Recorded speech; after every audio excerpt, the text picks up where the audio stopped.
అనకాపల్లిలో తారలు దిగివచ్చిన వేళ ధరలు దిగివచ్చిన వేళ ఏప్రిల్ 3న శుభప్రదం షాపింగ్ మాల్ ప్రారంభోత్సవ వేడుకకి శుభాహ్వానం. ప్రపంచం దృష్టి మొత్తం ఇప్పుడు పశ్చిమాసియా వైపు ఉంది.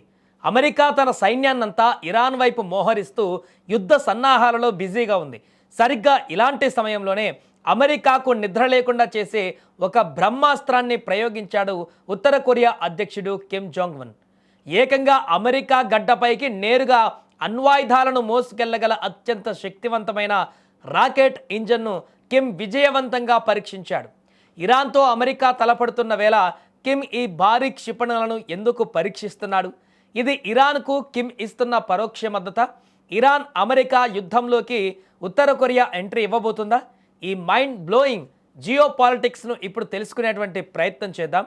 తాజాగా ఉత్తర కొరియా ఒక ఘన ఇంధన క్షిపణి ఇంజన్ను పరీక్షించింది. ఇది మామూలు ప్రయోగం కాదు.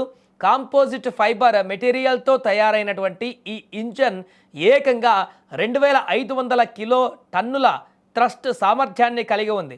దీని అర్థం ఏంటో తెలుసా?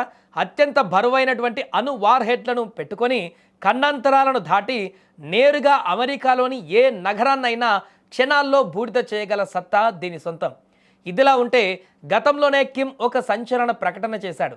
రానున్న 5 ఏళ్లలో అమెరికాను నేరుగా ఢీకొట్టే ఖండాంతర క్షిపణి సామర్థ్యాలను మెరుగుపరుస్తామని చెప్పాడు. చెప్పినట్లే స్వయంగా దగ్గరుండి మరి ఈ ప్రయోగాన్ని పర్యవేక్షించాడు కిమ్. అమెరికాను టార్గెట్ చేస్తూ కిమ్ వేస్తున్న అడుగులు ఇప్పుడు వాషింగ్టన్కు వణుకు పుట్టిస్తున్నాయి. అయితే ఇక్కడ మనం గమనించాల్సిన అతిపెద్ద పాయింట్, ఈ ప్రయోగం జరిగిన టైమింగ్. అమెరికా ప్రస్తుతం ఇరాన్తో డైరెక్ట్ వార్కు సై అంటుంది. పశ్చిమాసియాలో తన బలగాలను మోహరిస్తూ బిజీగా ఉంది.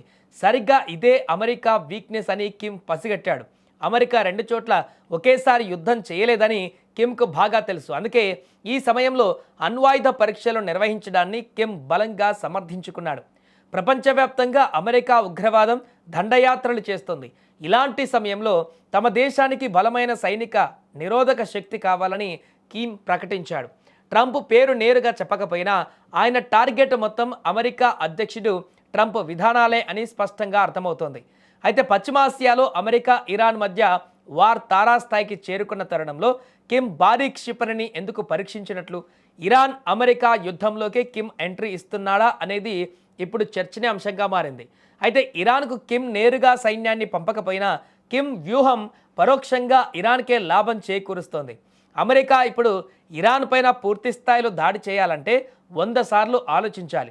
ఎందుకంటే వాళ్ళ ఫోకస్ మొత్తం ఇరాన్పై పెడితే వెనక నుంచి ఉత్తర కొరియా తమ సొంత గడ్డపై ఎక్కడ అణుదాడి చేస్తుందో అన్న భయం అమెరికాను వెంటాడుతుంది. ఒక రకంగా చెప్పాలంటే కిమ్ అమెరికాకు సెకండ్ ఫ్రంట్ ఓపెన్ చేశాడు. ఇరాన్ మీదకు వెళ్తే నేను మీ మీదకు వస్తాను అన్నట్లుగా అమెరికాను బ్లాక్మెయిల్ చేస్తున్నట్లుగా కిమ్ ప్రవర్తన ఉంది. ఏదేమైనా ఉత్తర కొరియా ప్రయోగించినటువంటి భారీ క్షిపణి అమెరికా గుండెలలో భయం పెట్టించడం ఖాయమంటూ విశ్లేషకులు భావిస్తున్నారు.